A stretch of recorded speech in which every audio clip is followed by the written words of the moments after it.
There is only one reason why I would even go out of my way to watch this movie, and it's not because I thought it was going to be good. I just wanted to see how bad this movie was, and surprisingly, this movie was quite entertaining, and I can't wait to talk to you guys about it. So let's just dive into the review.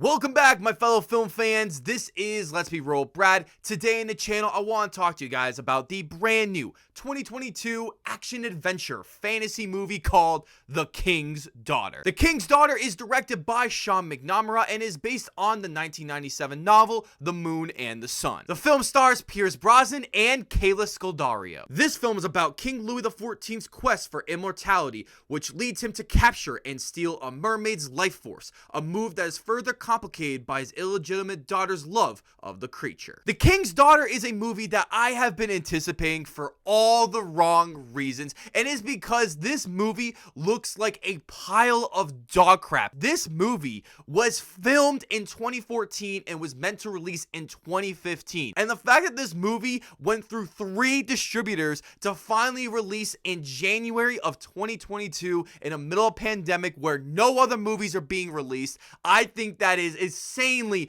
hilarious. This movie is going to be a massive box office flop, with the budget being $40 million, and on its opening weekend it is estimated to make $750,000, making it one of the worst opening weekends for a movie, with releasing in over 2,000 theaters. This movie is so awfully bad that it really feels like this movie was cut and pasted together in post-production, because so much of this movie just doesn't flow in any sense of the world. In the first half of this movie, I had no idea what was going on, because each little scene cuts for like 10 seconds, so you don't really get this nice pace and flow to the movie and really trying to get a feel of the actors and the screenplay. So let's just dive right into my negatives first, and we have to talk about the visual effects, because my god, it is so bad. This is a lower budgeted movie, but this is over $40 million, and with movies like The Shape of Water or The Favorite that are very similar to the same movie that were made under $20 million and look so much better, there is just no excuse. The editing in this movie is so awful, where every shot in this movie just feels like it needs a cut every 3 seconds, and it's just so annoying to watch. The acting in this movie is so horribly bad that if you want to just sit back and find awful performances that you can laugh at, this is the movie. Someone like Pierce Brosnan should be good, but he is phoning it in with this over-the-top, oh, I'm a king, you gotta do as I say. Like, I could do the same exact performance that he did just because he's Pierce Brosnan, but the worst performance of them all has to be Kayla Scodelario's performance, as she was horrendously awful. I don't know if it's just the direction, or it's just her performance, or just a combination of the both, but she was so bad in this movie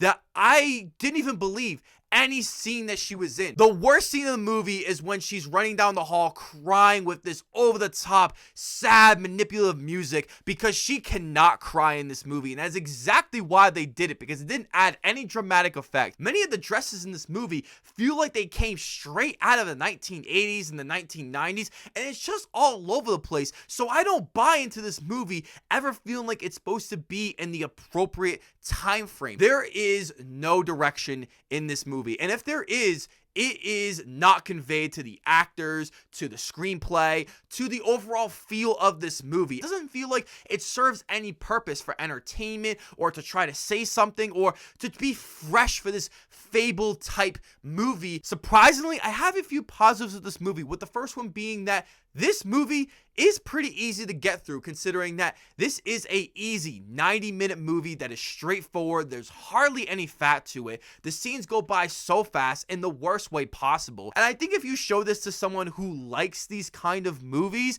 I think they can get some enjoyment of it. And that's why I can't think this is one of the worst movies I've seen in a while. This is a horrible train wreck that I am super happy to be able to support with my own money. I am giving The King's Daughter a strong 3 out of 10. Before you guys check out this video, don't forget to hit that subscribe button, leave a like if you want to, and ring that notification bell so I can see you all in the following video.